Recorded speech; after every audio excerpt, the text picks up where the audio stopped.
एक विशाल प्राचीन जंगल के बीचों बीच, जहाँ पेड़ उन लोगों को रहस्य बताते थे जो सुनने की हिम्मत करते थे, एल्डर ग्रोव के नाम से जाना जाने वाला एक गांव था। यह गांव दुनिया से दूर छिपा हुआ था, समय से अछूता था और अधिकांश लोगों द्वारा भुला दिया गया था। यह धुंध में लिपटा हुआ एक स्थान था, जहाँ सूरज शायद ही कभी ऊपर की मोटी छतरी को भेद पाता था, जिससे गाँव के लोग हमेशा धुंधलके में रहते थे। एल्डर ग्रोव के लोग एक साधारण लोग थे जो अपनी फसलों और पशुओं की देखभाल करते थे, जमीन पर रहते थे जैसे उनके पूर्वज सदियों से करते आए थे।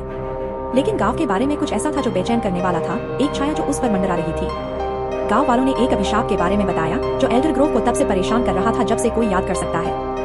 कोई नहीं जानता था कि अभिशाप कहां से आया था, केवल इतना कि यह मौत और निराशा लेकर आया था। एल्डर ग्रोव के आसपास के पेड़ों के बारे में कहा जाता था कि वे जीवित हैं, अदृश्य आंखों से गांव वालों को देख रहे हैं, उनकी आत्माओं का दावा करने के लिए सही समय का इंतजार कर रहे हैं। हर साल शीतकालीन संक्रांति की रात को अभिशाप गांव से किसी को ले जाता था। यह हमेशा एक जैसा होता था, एक चीख रात को चीर देती थी, उसके बाद सन्नाटा छा जाता था।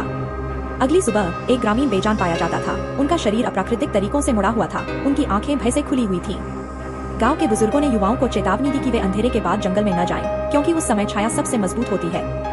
उन्होंने उन लोगों की कहानियां सुनाई जिन्होंने रात में जंगल में प्रवेश करने की हिम्मत की थी और कभी वापस नहीं लौटे, उनकी आत्माएं अंधेरे में खो गयी। चेतावनी के बावजूद जिज्ञासा और भय एलारा नामक एक युवा ग्रामीण के दिल में घुस गया। वह अभिशाप की कहानियां सुनकर बड़ी हुई थी, लेकिन उसने यह मानने से इनकार कर दिया कि वे सच थीं।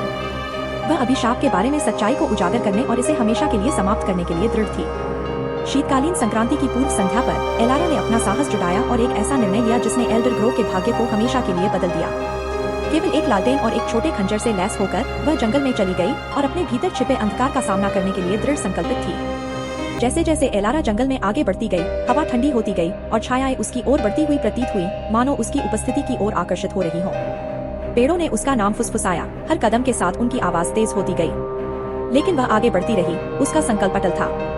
घंटों लगने के बाद एलारा एक खुले मैदान में पहुंची। बीच में एक पुराना पेड़ खड़ा था, जिसका तना मुड़ा हुआ और काला हो गया था, मानो किसी प्राचीन आग से जला हुआ हो।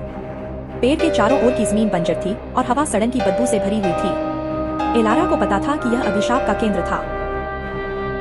जैसे ही वह पेड़ के पास पहुंची, एलारा ने कुछ अजीब देखा। पेड़ के तल पर आधा दबा हुआ एक छोटा अलंकृत बक्सा। यह पुराना था और जटिल नक्काशी से ढका हुआ था, ऐसा कुछ भी नहीं जो उसने पहले कभी देखा था। कांपते हाथों से उसने नीचे पहुंचकर बक्सा खोला। अंदर एक मुरझाया हुआ पत्ता था जो छूने पर काला और टूटा हुआ था। जैसे ही उसने उसे छुआ, उसके दिमाग में एक आवाज गूंजी जो उसे श्राप की सच्चाई बता रही थी। गांव में एक समय एक शक्तिशाली चुड़ैल रहती थी, जिसे बहुत पहले गांव वालों ने धोखा देकर मार दिया था।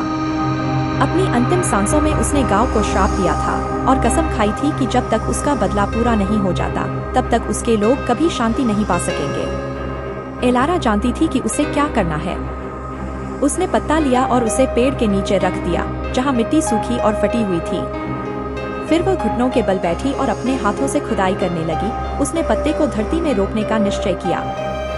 जैसे जैसे वह काम करती गई, फुसफुसाहटें तेज होती गईं, परछाइयां उसके चारों ओर घिरती गईं। आखिरकार अनंत काल जैसा महसूस होने के बाद एलारा ने पत्ते को जमीन में रखा और उसे मिट्टी से ढक दिया। वह पीछे खड़ी रही, देखती रही कि धरती जीवंत हो रही है, जमीन हिल रही है और धड़क रही है, मानो जंगल खुद सांस ले रहा हो। जैसे ही भोर की पहली किरण पेड़ों के बीच से निकली, अभिशाप हट गया। परछाइयां पीछे हट गईं और एल्डर ग्रोव का गांव सदियों में पहली बार गर्म धूप में नहाया हुआ था। ग्रामीणों ने जंगल को बदला हुआ पाया। इसके काले और मुड़े हुए पेड़ों की जगह जीवंत हरे पत्ते आ गए। एलारा थकी हुई लेकिन विजयी होकर गांव लौटी। ग्रामीण उसके चारों ओर इकट्ठा हो गए, उनके चेहरे विस्मय और कृतज्ञता से भरे हुए थे। अभिशाप टूट गया और एल्डर ग्रोव का गांव आखिरकार आजाद हो गया। लेकिन जंगल में गहरे प्राचीन पेड़ के तल पर एक काला पत्ता रह गया है, जो आधा धरती में दबा हुआ है। यह हवा में थोड़ा फड़फड़ा रहा था, मानो फिर से उगने के लिए सही समय का इंतजार कर रहा हो। एल्डर ग्रोव की परछाइयां चली गई थी, लेकिन कुछ अभिशाप कभी नहीं मरते।